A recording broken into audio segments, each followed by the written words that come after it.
नमस्कार स्टूडेंट्स। आज की हमारी करंट अफेयर्स की इस लाइव क्लास में आप सभी का स्वागत है। अपनी नोटबुक और पेन निकाल लीजिए क्योंकि आज हम 10 बहुत ही महत्वपूर्ण करंट अफेयर्स के प्रश्नों को कवर करने वाले हैं और फिर हम उनका पूरा डिटेल में एनालिसिस भी करेंगे। तो चलिए शुरू करते हैं। आज का हमारा पहला सवाल बहुत ही ऐतिहासिक और महत्वपूर्ण है। प्रश्न 1। बलिदान की प्रतिमा स्टैच्यू ऑफ सैक्रिफाइस का अनावरण कहाँ किया गया? ऑप्शंस हैं नागपुर, अमरावती, पुणे, भोपाल। सोचिए बच्चों, ये प्रतिमा कहाँ स्थापित की गई होगी? इसका सही उत्तर है बी, अमरावती। बलिदान की प्रतिमा का अनावरण महाराष्ट्र के अमरावती में किया गया है। जैसा कि नाम से ही पता चलता है, ये प्रतिमा हमारे शहीदों की वीरता और उनके सर्वोच्च बलिदान का सम्मान करने और उन्हें श्रद्धांजलि देने का एक प्रतीक है। अगला सवाल जो पर्यटन और प्रकृति से जुड़ा है। प्रश्न 2। एशिया का सबसे बड़ा ट्यूलिप गार्डन कहाँ उद्घाटित किया गया? ऑप्शंस हैं मनाली, शिमला, श्रीनगर, देहरादून। इसका सही उत्तर है सी, श्रीनगर। जम्मू और कश्मीर की ग्रीष्मकालीन राजधानी श्रीनगर में एशिया का सबसे बड़ा ट्यूलिप गार्डन खोला गया है।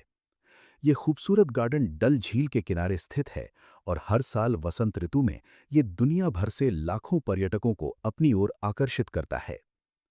अब सोशल वेलफेयर की एक बहुत ही अच्छी योजना, दिव्यांग शक्ति योजना, किस राज्य में शुरू की गई? ऑप्शंस हैं बिहार, आंध्र प्रदेश, गुजरात, उड़ीसा।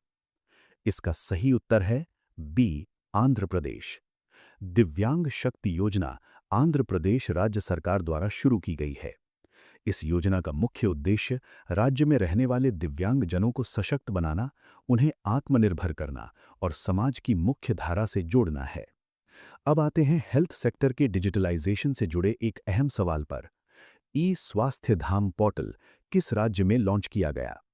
ऑप्शंस हैं हिमाचल प्रदेश, उत्तराखंड, उत्तर प्रदेश, हरियाणा। इसका सही उत्तर है बी, उत्तराखंड। उत्तराखंड सरकार ने अपने राज्य में स्वास्थ्य सेवाओं को पूरी तरह से डिजिटल और आधुनिक बनाने के लिए ये ई स्वास्थ्य धाम पोर्टल लॉन्च किया है। ये पोर्टल खासकर चार धाम यात्रा पर आने वाले श्रद्धालुओं की हेल्थ ट्रैकिंग के लिए बहुत मददगार साबित होगा।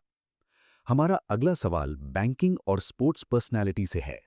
सिटी यूनियन बैंक का ब्रांड एम्बेसडर किसे नियुक्त किया गया?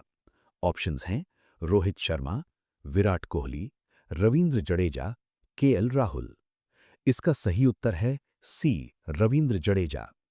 भारतीय क्रिकेट टीम के स्टार ऑलराउंडर रवींद्र जडेजा को सिटी यूनियन बैंक का नया ब्रांड एम्बेसडर बनाया गया है। इस तरह के ब्रांड एंडोर्समेंट वाले सवाल अक्सर बैंकिंग और एसएससी परीक्षाओं में पूछ लिए जाते हैं। अब पर्यावरण से जुड़ा एक बहुत ही इंपॉर्टेंट दिवस, वैश्विक पुनर्चक्रण दिवस, ग्लोबल रिसाइकलिंग डे, कब मनाया जाता है? ऑप्शंस हैं 15 मार्च, 16 मार्च, 18 मार्च, 20 मार्च। इसका सही उत्तर है सी, 18 मार्च। हर साल 18 मार्च को ग्लोबल रिसाइकलिंग डे मनाया जाता है। इस दिन को मनाने का सबसे बड़ा मकसद लोगों के बीच पर्यावरण संरक्षण, एनवायरनमेंटल कंजर्वेशन और चीजों को दोबारा इस्तेमाल यानी रिसाइकिल करने के महत्व के प्रति जागरूकता फैलाना है। नेक्स्ट व्यापार और इकोनॉमी का सवाल है।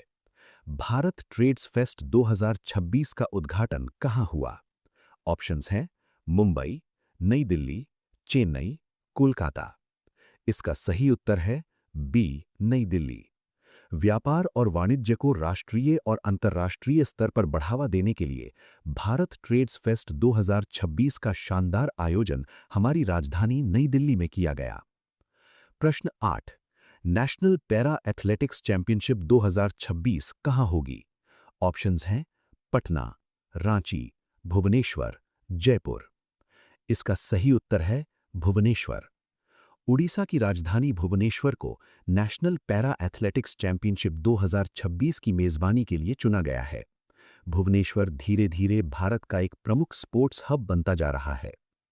इंफ्रास्ट्रक्चर और ट्रांसपोर्ट से जुड़ा बहुत ही प्राउड मोमेंट है। दुनिया का तीसरा सबसे बड़ा मेट्रो नेटवर्क किस देश का बना? ऑप्शंस हैं चीन, अमेरिका, भारत, जापान। इसका सही उत्तर है सी, भारत। भारत के लिए ये बहुत बड़ी उपलब्धि है। भारत का मेट्रो नेटवर्क बहुत ही तेजी से फैला है और अब लंबाई के मामले में ये पूरी दुनिया में तीसरे स्थान पर आ गया है। और आज की क्लास का हमारा आखिरी सवाल, एग्रीकल्चर प्रोडक्शन। नारियल उत्पादन में भारत का वैश्विक स्थान क्या है? ऑप्शंस हैं दूसरा, तीसरा, पहला, चौथा। इसका सही उत्तर है सी, पहला, फर्स्ट। आपको ये जानकर खुशी होगी कि नारियल के कुल उत्पादन में भारत पूरी दुनिया में पहले स्थान पर है। दक्षिण भारत के राज्य, खासकर केरल और तमिलनाडु, इसमें सबसे बड़ा योगदान देते हैं। तो स्टूडेंट्स, ये थे हमारे आज के 10 बहुत ही शानदार करंट अफेयर्स के प्रश्न। मुझे पूरी उम्मीद है कि आपको सभी कॉन्सेप्ट्स बहुत अच्छे से समझ आ गए होंगे। इन्हें अपनी डायरी में ज़रूर लिख लें और बार बार रिवाइज करते रहें। कल फिर मिलेंगे नई क्लास में। तब तक मन लगाकर पढ़ते रहिए और आगे बढ़ते रहिए।